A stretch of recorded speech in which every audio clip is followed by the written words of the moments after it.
इस वीडियो में वर्ग 10 गणित विषय से बहुत सारे ऐसे ऑब्जेक्टिव प्रश्न चुन चुन कर लाए गए हैं जो सभी अध्याय से हैं तथा यही सब प्रश्न घुमा फिरा कर बोर्ड की परीक्षाओं में पूछे जाते हैं। तो आप समझ के साथ एक एक करके सभी प्रश्न देखें समझें, जहां न समझ में आए कमेंट करें। आइए वीडियो प्रारंभ किया जाए। पहला प्रश्न है, यदि साइन थीटा बराबर कॉस थीटा तो थीटा का मान। देखिए, इसका उत्तर हम आसानी से दे सकते हैं कि थीटा बराबर 45 डिग्री होगा, क्योंकि 45 डिग्री पर साइन थीटा और कॉस थीटा दोनों का मान बराबर होता है। किंतु बनाने का तरीका क्या है? देखिए, यहाँ पहला का कैसे हल करेंगे। साइन थीटा बराबर कॉस थीटा ये दिया हुआ है, ठीक है।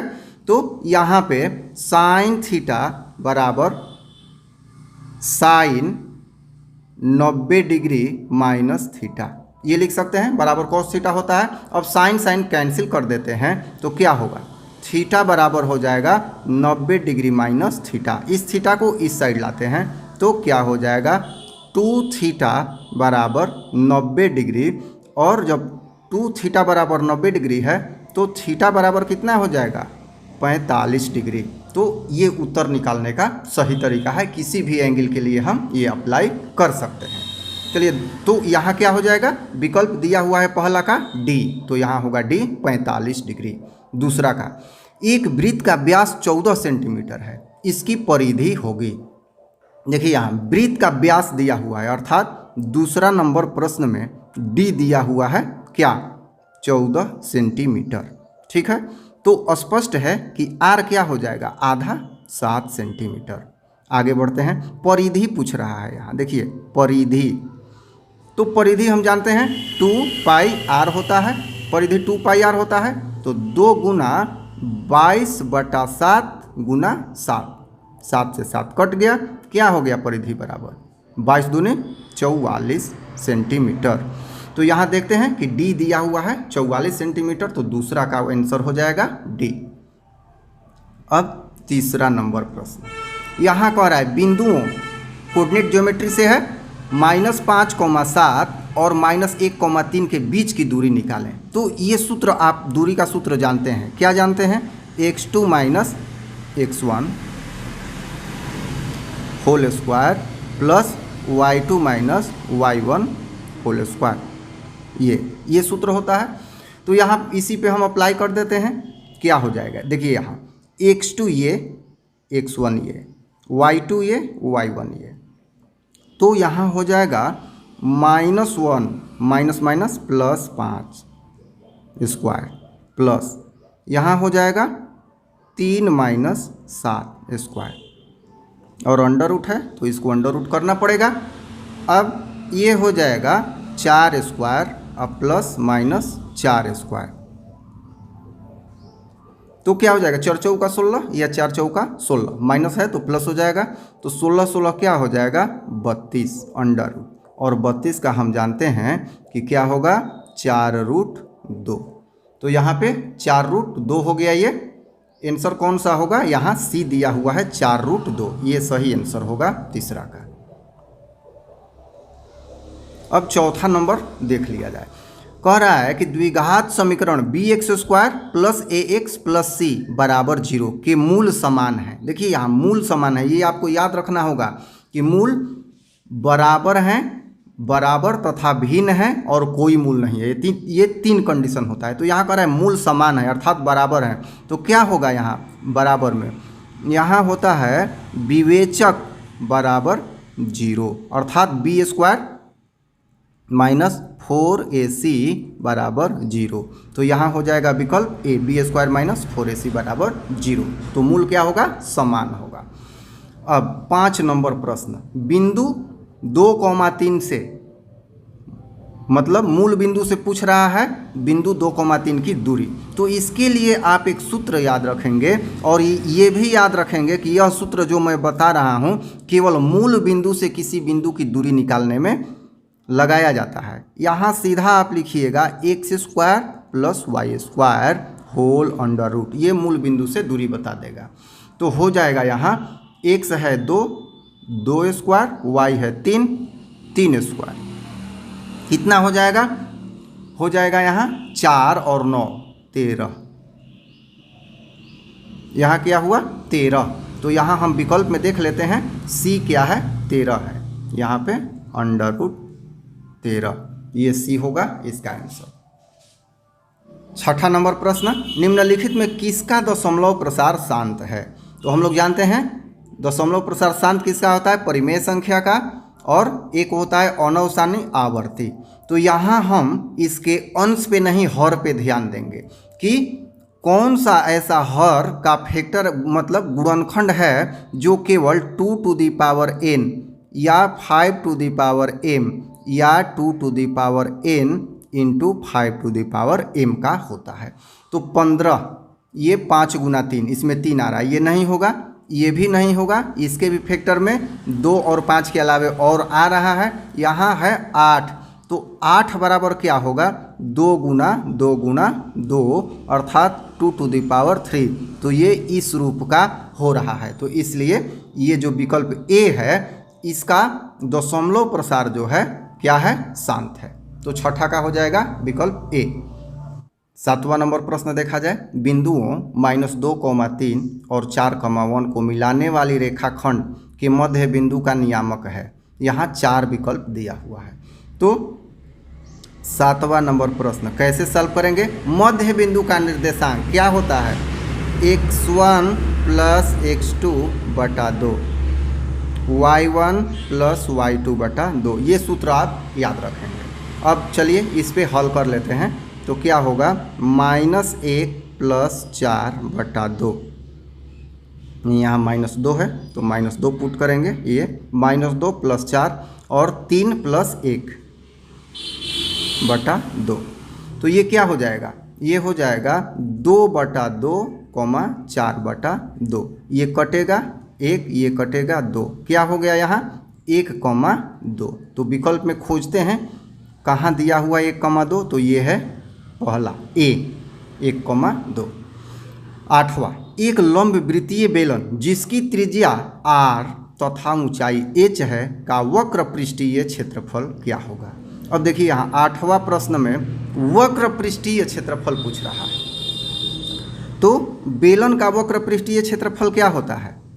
होता है यहाँ 2πr × h, वक्र पृष्ठीय क्षेत्रफल 2πrh। यहाँ r है त्रिज्या, h है ऊंचाई, तो ये अब विकल्प सीधा खोज लेंगे 2πrh। तो विकल्प क्या है बी, इसमें बी विकल्प जो है ये सही होगा। 9 नंबर प्रश्न, सेक 60 डिग्री का मान है। तो ये तो याद करने वाला प्रश्न है। सेक 60 डिग्री बराबर क्या होता है सी, यहाँ 2 हो जाएगा। अब 10 नंबर, सार्व अंतर डी हो सकता है।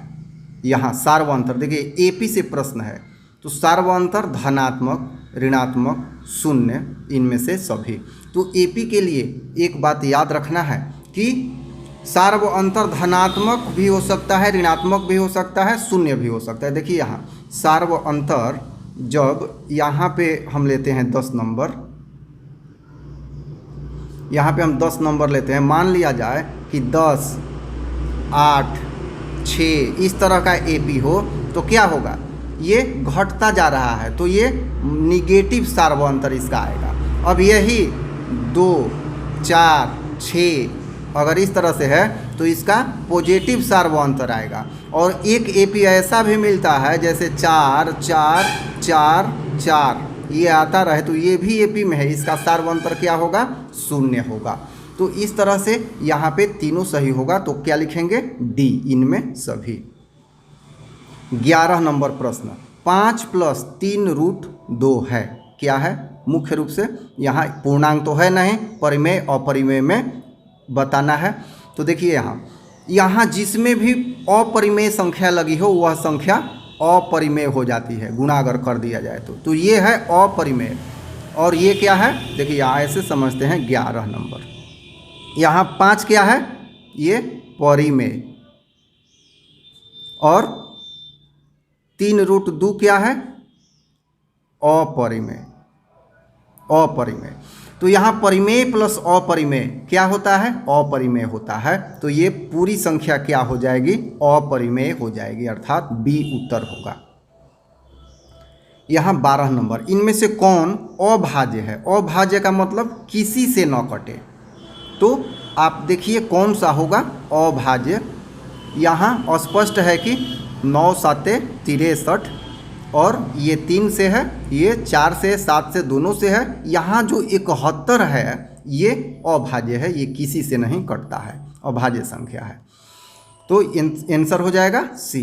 13 नंबर, निम्न में कौन अपरिमेय नहीं है? यहाँ अपरिमेय नहीं है बताना है, मतलब सभी अपरिमेय है, कोई एक अपरिमेय नहीं है। देखिए यहाँ 7 पूर्ण वर्ग संख्या नहीं है 7, तो ये अपरिमेय। 13 पूर्ण वर्ग नहीं है, अपरिमेय। 25, देखिए 25 का वर्गमूल क्या होता है? 5, तो ये अंडर रूट जो 25 है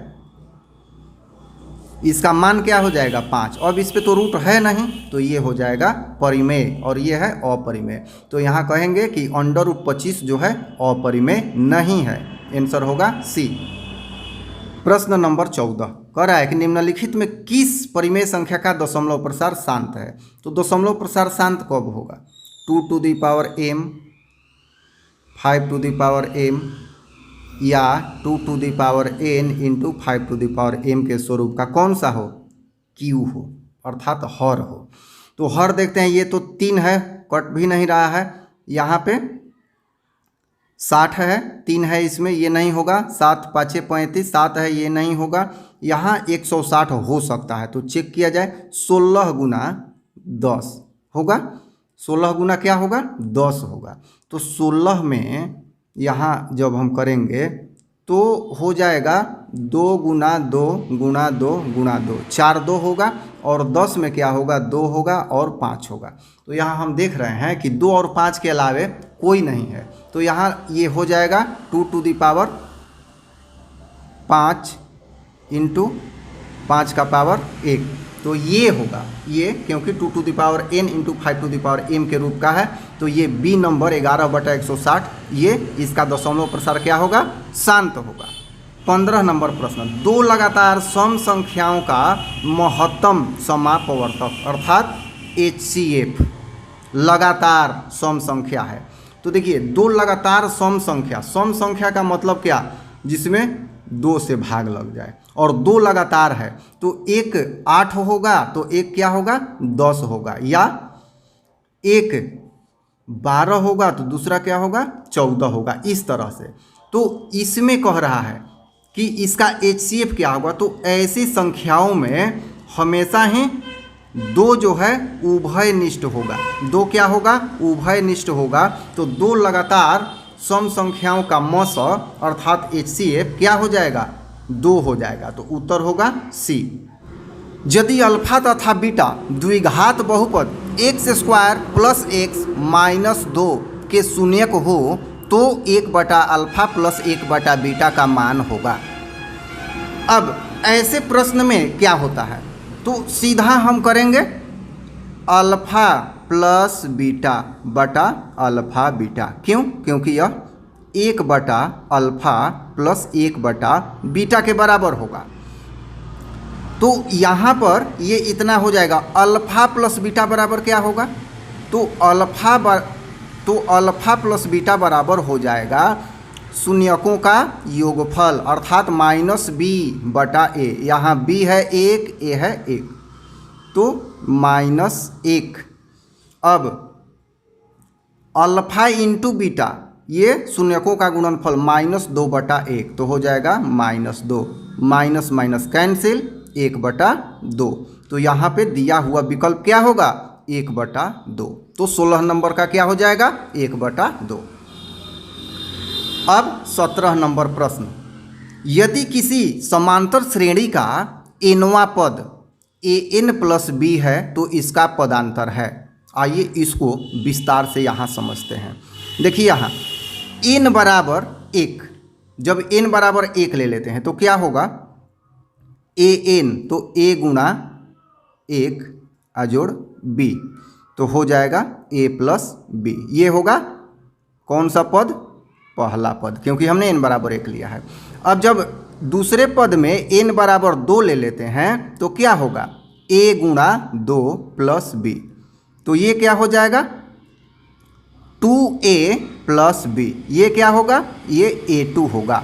और हम जानते हैं कि d पदांतर क्या होता है, a2 माइनस a1, तो यहाँ हो जाएगा a2 क्या है, यहाँ a2 क्या है 2a प्लस बी, और a1 क्या है a प्लस बी, इतना है। ठीक है, ये माइनस है a प्लस बी, तो एक इसमें से a और एक b कैंसिल हो गया, यहाँ माइनस हो गया, ब्रैकेट टूटेगा तो दोनों माइनस हो जाएगा, तो यहाँ क्या बचेगा, d बराबर बचेगा a, तो यहाँ विकल्प होगा बी a। स्पष्ट है।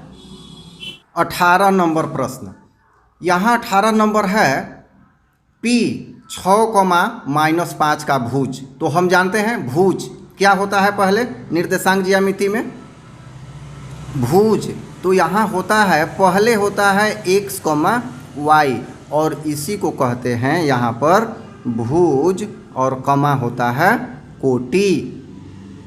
यहाँ भुज कॉमा कोटि। अब देखिए यहाँ क्या दिया हुआ है, 6, -5, तो ये है भुज और ये है कोटि। स्पष्ट है। तो भुज कितना हो गया, 6, तो यहाँ पे हो जाएगा उत्तर ए 6 है। 19 नंबर, बिंदु 2,3 स्थित है। अब देखिए स्थित है कह रहा है, किस में स्थित है, तो यहाँ होता है ये, इसमें प्लस प्लस, इसमें हो जाएगा माइनस प्लस, इसमें क्या हो जाएगा माइनस माइनस, और इसमें हो जाएगा प्लस माइनस। तो कह रहा है यहाँ देखिए 2 प्लस है और 3 भी प्लस है। स्पष्ट है। तो प्लस प्लस ये क्या होगा, प्लस प्लस, तो क्या होगा प्रथम पाद में, इसको प्रथम बोलते हैं, दूसरा तीसरा चौथा, तो ये है प्रथम पाद में, उत्तर होगा ए। 20 नंबर प्रश्न, x बराबर a, y बराबर b, समीकरण x माइनस वाई बराबर 2 तथा x प्लस वाई बराबर 4 के हल हो तो a और b का मान क्रमशः है। यहाँ चलिए देखा जाए, x बराबर a है, y बराबर b है, और 2 समीकरण दिया हुआ है। तो यहाँ अगर दोनों समीकरण को हम जोड़ देते हैं तो क्या होगा, y, देखिए यहाँ जोड़ के हम दिखा देते हैं, x माइनस वाई बराबर 2, x प्लस वाई बराबर 4, जोड़ देते हैं, ये कट जाएगा, 2x बराबर क्या होगा 6, तो x बराबर क्या हो जाएगा 6/2 3। स्पष्ट है। अब किसी भी एक समीकरण में x बराबर 3 पुट कर देते हैं, यहाँ मान लिया जाए कि 3 हम पुट करेंगे तो इधर चला जाएगा, तो y बराबर क्या होगा 1, आप देख लीजिएगा y बराबर हो जाएगा यहाँ 1, तो x बराबर 3 y बराबर 1, तो यहाँ a और b का मान, तो a x बराबर है और ये है y b बराबर, यहाँ कह रहा है, तो क्या हो जाएगा 3,1, यहाँ आंसर होगा C 3,1। 21 नंबर प्रश्न, समीकरण x² प्लस 2x प्लस 4 बराबर 0 के मूलों की प्रकृति है। चेक करते हैं, विवेचक b² माइनस 4ac, इसी पे निर्भर करेगा, बराबर है कि ग्रेटर देन है कि लेस देन है। तो यहाँ देखते हैं कि b 2 होगा, तो 2 दूनी 4, माइनस 4ac, तो 4 गुना c है, एक a है 1 और c है 4, तो यहाँ हो जाएगा 4 माइनस 4 गुना 1 गुना 4, तो हो जाएगा क्या 4 माइनस 16, तो यहाँ हो जाएगा माइनस 12, तो यहाँ हो जाएगा b² माइनस 4ac बराबर, ये हो जाएगा लेस देन 0, तो यहाँ लिखेंगे कोई मूल नहीं होगा, यहाँ उत्तर होगा C, कोई मूल नहीं होगा, अवास्तविक। 22 बिंदुओं इतना और इतना 4, -1 2,3 के बीच की दूरी निकालना है। तो दूरी के सूत्र से हम लोग जानते हैं क्या हो जाएगा 2 - 4 का स्क्वायर प्लस 3 माइनस प्लस 1 का स्क्वायर, ये होगा अंडर रूट। स्पष्ट है। ये हो जाएगा -2 का स्क्वायर, तो 4 और प्लस 3 1 4, 4 4 16, क्या हो जाएगा 16 4 20, तो 20 को हम लिख सकते हैं क्या 4 गुणा 5, 5 चौका 20, 4 का वर्गमूल निकलेगा 2, 5 का नहीं निकलेगा √5। तो ये हो जाएगा, दिया है विकल्प डी 2√5 इकाई, ये होगा आंसर इसका। अब 23 नंबर प्रश्न, बिंदुओं 4,10 और 2,2 को मिलाने वाली रेखाखंड के मध्य बिंदु 0,2 से की दूरी है। आइए इसको देखा जाए। यहाँ 4,10 ये है बिंदु और एक बिंदु है 2,2, तो ये है ए, ये है बी। इसका मध्य बिंदु मान लिया जाए है सी, तो सी का निर्देशांक क्या होगा? सबसे पहले तो इसको ज्ञात कर लेते हैं। होता है x1 + x2 बटा 2, तो यहाँ हो जाएगा सी का निर्देशांक। सी का निर्देशांक क्या होगा? 4 जोड़ 2 बटा 2, 10 जोड़ 2 बटा 2, यहाँ होगा।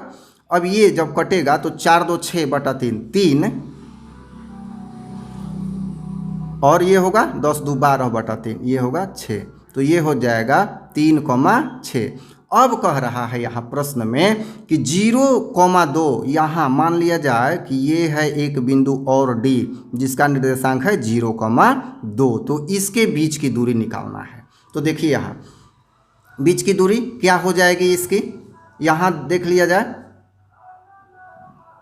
3 - 0 + 6 - 2, दूरी का सूत्र यही है। तो यहाँ हो जाएगा 3 स्क्वायर 9 और यहाँ 4 का स्क्वायर हो जाएगा क्या,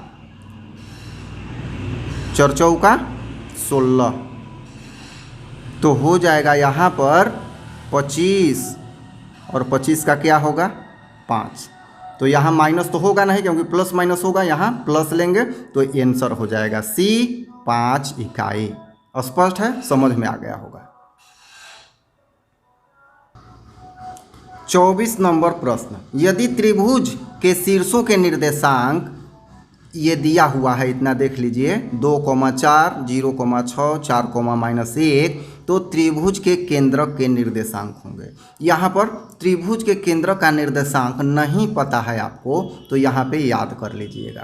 त्रिभुज के केंद्रक का निर्देशांक होता है x1 + x2 + x3 बटा 3, y1 + y2 + y3 बटा 3। तो बस इस सूत्र को ही अप्लाई कर देना है। क्या हो जाएगा 2 जोड़ 0 जोड़ 4, 2 + 0 + 4 बटा 3, अब इसको जोड़ देंगे 4 6 -1, 4 जोड़ 6 ± -1 बटा 3। क्या हो जाएगा अगले स्टेप में 4 2 6, 6 बटा 3 है तो हो जाएगा 2, और ये हो जाएगा 6 में से 1 घट जाएगा 5, 5 4 9, 3 तिया 9, 3। तो ऑप्शन मिला लेंगे, विकल्प कौन सा है 2,3, तो ये होगा बी उत्तर इसका। प्रश्न नंबर 25 कह रहा है कि बिंदु 1,2 0,0 1,20 संरेखी हो तो ए और बी में रिलेशन कौन सा होगा? ये 4 विकल्प दिया हुआ है।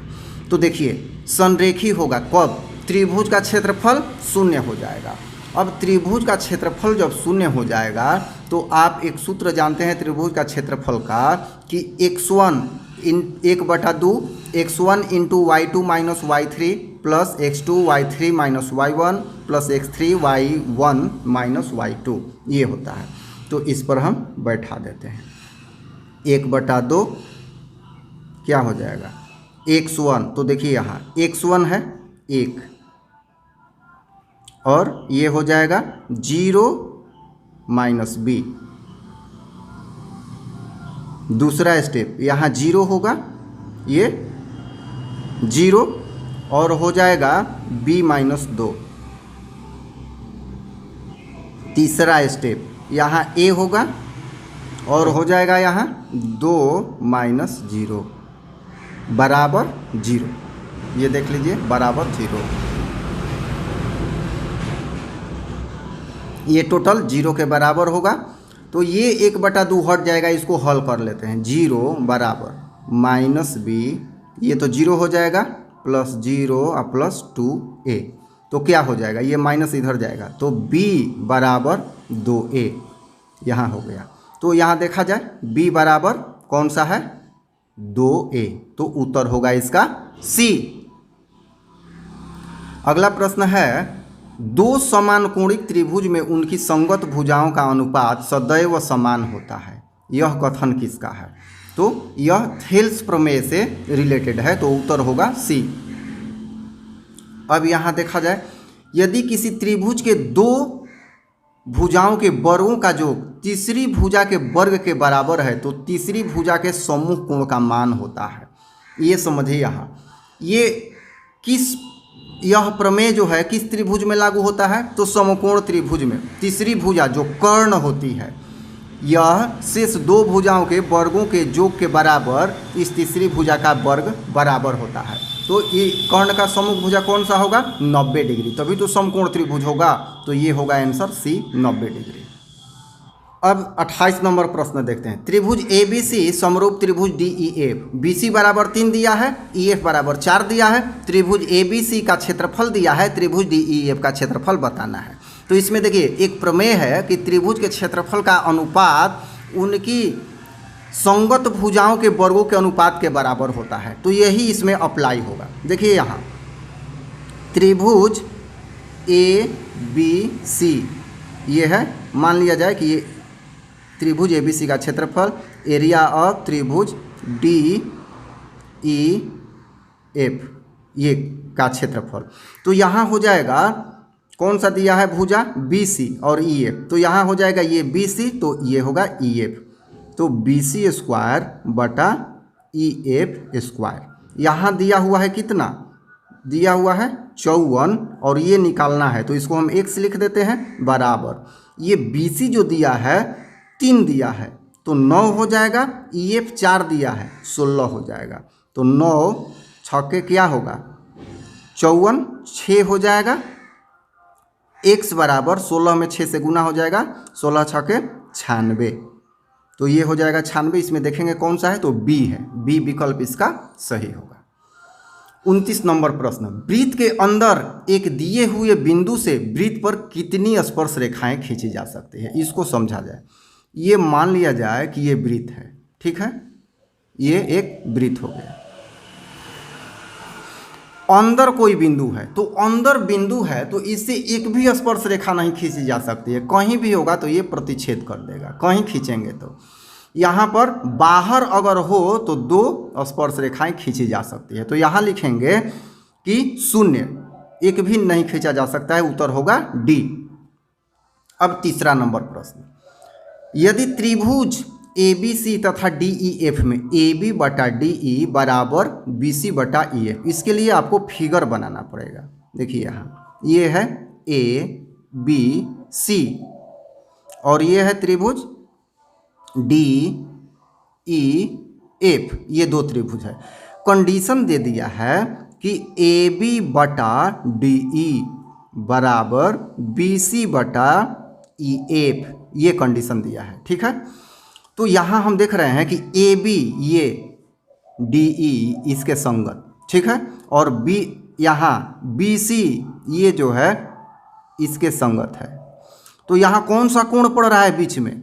क्योंकि SAS समरूपता नियम होगा, तो BE के बराबर होगा, तो यहाँ देख लेंगे ये कोण इसके बराबर होगा। तो BE कहाँ है? ये है D। कोण B बराबर कोण E होगा कब? जब त्रिभुज समरूप है। 30 नंबर प्रश्न है, समद्विबाहु त्रिभुज ABC जहाँ कोण C समकोण है, AB स्क्वायर बराबर क्या होगा? ये विकल्प दिया हुआ है। तो देखिए यहाँ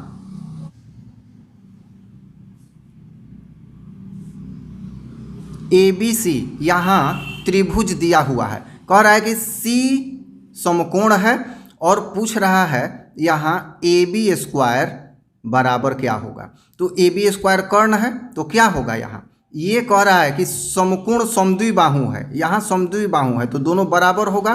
तो यहाँ होता है पाइथागोरस प्रमेय से AC square plus BC square. तो ये AC और BC दोनों बराबर है यहाँ पर, तो यहाँ हम कर सकते हैं AC square plus AC square, क्योंकि AC और BC दोनों ही बराबर है।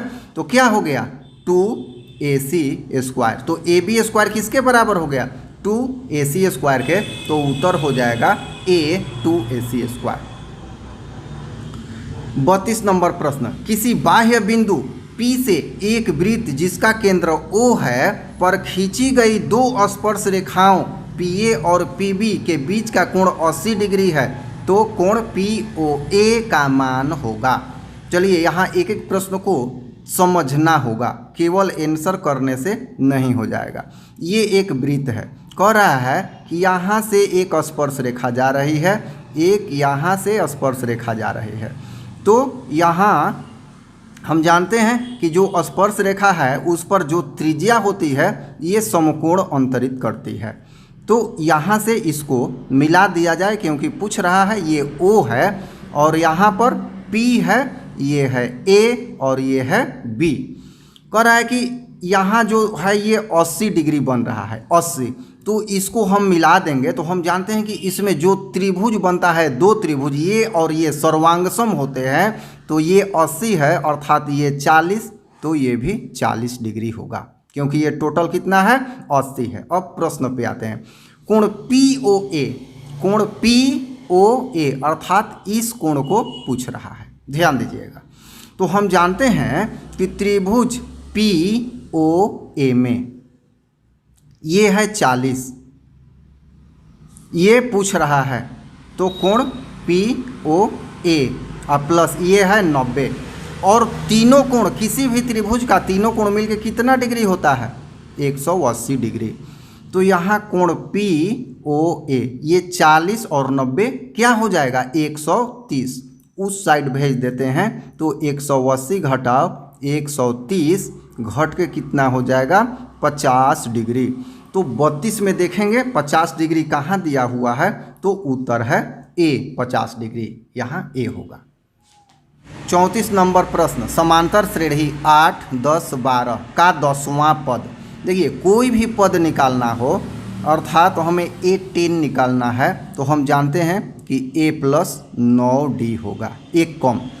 तो यहाँ पर A कितना हो जाएगा, यहाँ A अर्थात 8, पहला पद है 8 और 9 गुना ये क्या है 2 2 बढ़ते जा रहा है, तो D हो जाएगा 2, तो 9 दूनी 18 और 18 8 कितना हो जाएगा 26, तो 10वां पद इसका हो जाएगा 26, 34 का उत्तर होगा B।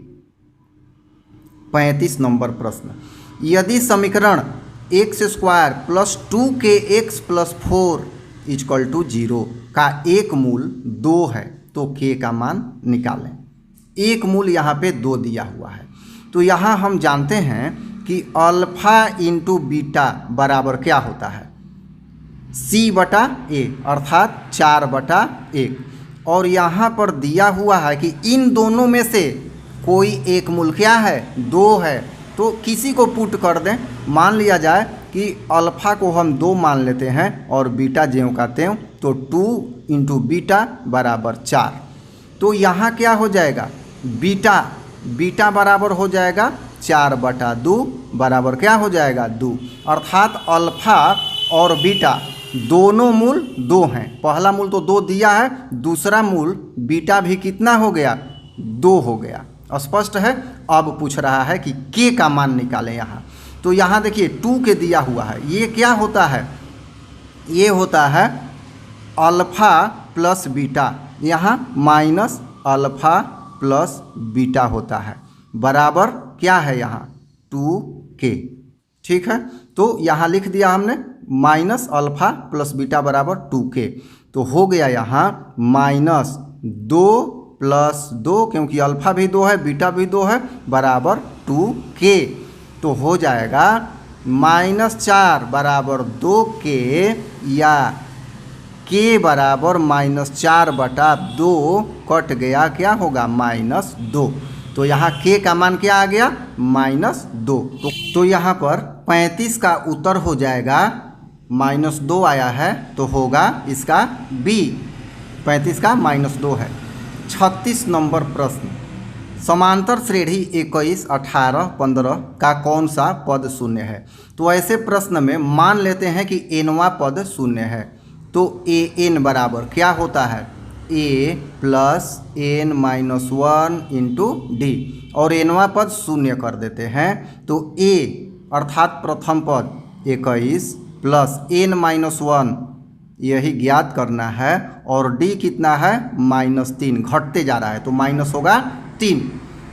यहाँ देखिए ये हो जाएगा माइनस, यहाँ है तो इस पूरे टर्म को माइनस है उठा के इधर लाएंगे तो क्या हो जाएगा? प्लस हो जाएगा। तो यहाँ 3n-1 बराबर 21 ये हो जाएगा। अब ये माइनस था प्लस हो गया, क्या हो जाएगा? n-1 बराबर 21/3 कटेगा 7, और ये माइनस है 1 उधर चला जाएगा, तो n बराबर 7 + 1 बराबर क्या हो जाएगा? 8। तो 8वां पद शून्य होगा। 36 का उत्तर होगा यहाँ सी, 8वां पद। 37 नंबर प्रश्न, समीकरण 2x² + 5x - 12 बराबर 0 का एक मूल निम्न में से कौन सा है? तो यहाँ इक्वेशन दिया हुआ है, मूल निकालना है, तो सीधा गुणनखंड कर देंगे और दोनों मूल को निकाल लेंगे। आइए देखा जाए, यहाँ पर है 12 दूनी 24, तो हो जाएगा 8 3 का 24 और 8 3 का अंतर 5, तो यही लिखेंगे 2x² + 8x - 3x - 12 बराबर 0। यहाँ 2x होगा, x जोड़ 4, यहाँ होगा -3 x जोड़ 4 बराबर 0। दोनों में क्या है? x जोड़ 4 उभयनिष्ठ है, तो x जोड़ 4, इसमें बचा 2x, इसमें बचा -3 बराबर 0। तो यहाँ पर x + 4 बराबर 0 लेंगे तो x बराबर क्या होगा? -4। यहाँ जब 2x - 3 बराबर 0 लेते हैं तो क्या होगा? x बराबर -3/2। तो अब मिलाते हैं विकल्प में कि दोनों में से कौन दिया है। यहाँ कौन सा नंबर है? प्रश्न है 37 नंबर, तो यहाँ C दिया हुआ है -4। कह रहा है कि एक मूल कौन सा है, तो उत्तर होगा C -4। 38 नंबर प्रश्न, यदि किसी बहुपद px में x² - 2x + 5 के शून्यक अल्फा बीटा है, तो अल्फा प्लस बीटा अर्थात शून्यकों का योगफल। तो यहाँ क्या जानते हैं हम लोग? अल्फा प्लस बीटा बराबर क्या होता है? -b/a। यहाँ सिलेक्ट कर लेंगे, -b क्या होगा? यहाँ पर है -2, तो -2/1। यहाँ पे x² का गुणांक 1 है, तो यहाँ हो जाएगा 2/1 बराबर 2। तो अल्फा प्लस बीटा बराबर क्या होगा? 38 का उत्तर हो जाएगा B, यहाँ 2 होगा। अब 39 नंबर प्रश्न, यहाँ है sin 90 डिग्री माइनस a पूरक कोण से संबंधित त्रिकोणमिति का क्वेश्चन है। तो sin 90 डिग्री माइनस थीटा बराबर क्या होता है? cos theta. तो उत्तर हो जाएगा 39 का a, cos a। 40 नंबर, निम्न में से कौन sec a के बराबर है? तो देखिए sec a क्या होता है? तो 1/cos a होता है। कैसे होता है? देखिए यहाँ ये cos a है, मान लिया जाए कि 1/cos a है, तो 1/cos a को क्या लिखेंगे? 1/sec a। तो ये बटा का बटा है ऊपर चला जाएगा, 1 गुणा sec a/1 बराबर क्या हो जाएगा? sec a। तो ये होगा उत्तर 40 का a।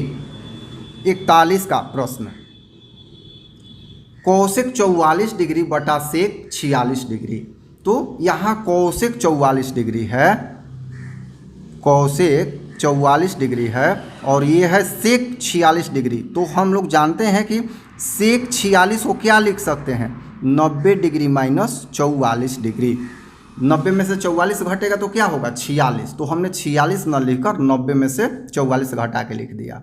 अब जानते हैं कि सेक 90 डिग्री माइनस थीटा बराबर कोसेक थीटा होता है और थीटा के जगह पर क्या है 44। तो क्या हो जाएगा ऊपर ज्यों का त्यों कोसेक 44 डिग्री बटा ये हो जाएगा कोसेक 44 डिग्री। ये कट जाएगा 1 तो उत्तर क्या हो जाएगा इसका उत्तर हो जाएगा 1। तो यहाँ 41 का होगा उत्तर बी 1।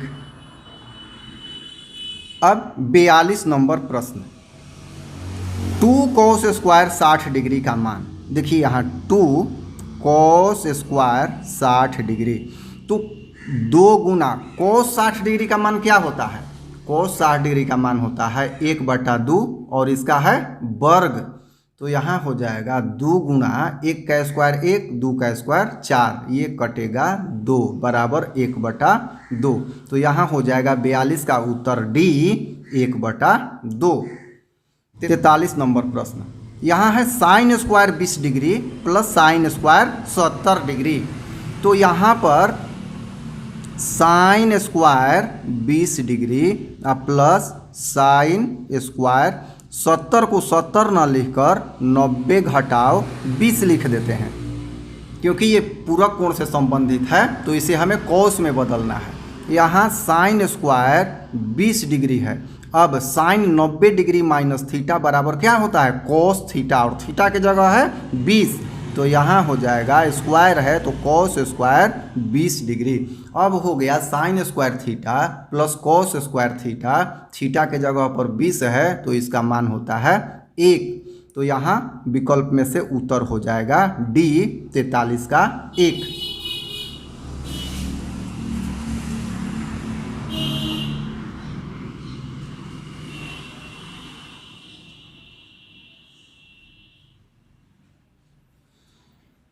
अब 44 नंबर प्रश्न tan theta into cot theta. देखिए यहाँ tan theta into cot theta cot theta थीटा का मान होता है 1/tan थीटा। ये टेन टेन कट गया हो गया 1 तो उत्तर होगा ए 1। 45 नंबर प्रश्न किसी त्रिभुज ABC में जहाँ कोण B समकोण है यदि AB बराबर 12 सेंटीमीटर तथा BC बराबर 5 सेंटीमीटर हो तो AC का मान बताएं। यहाँ एक त्रिभुज है इसमें कह रहा है कि B जो है ये समकोण है तो ये हो गया A ये हो गया C। अब कह रहा है कि AB बराबर 12 सेंटीमीटर और BC बराबर 5 सेंटीमीटर तो ये मान पूछ रहा है AC। ये समकोण है पाइथागोरस प्रमेय अप्लाई करेंगे तो यहाँ कर्ण निकाल लेते हैं। पाइथागोरस प्रमेय अप्लाई करेंगे तो AC बराबर क्या होगा AB square plus BC square सबका अंडर रूट ये। तो यहाँ हो जाएगा AB square 12 square plus 5 square स्पष्ट है। ये हो जाएगा 144 प्लस 25 ये हो जाएगा 169 और ये हो जाएगा 13। तो उत्तर कौन सा हो जाएगा अब यहाँ A 45 का A हो जाएगा 13।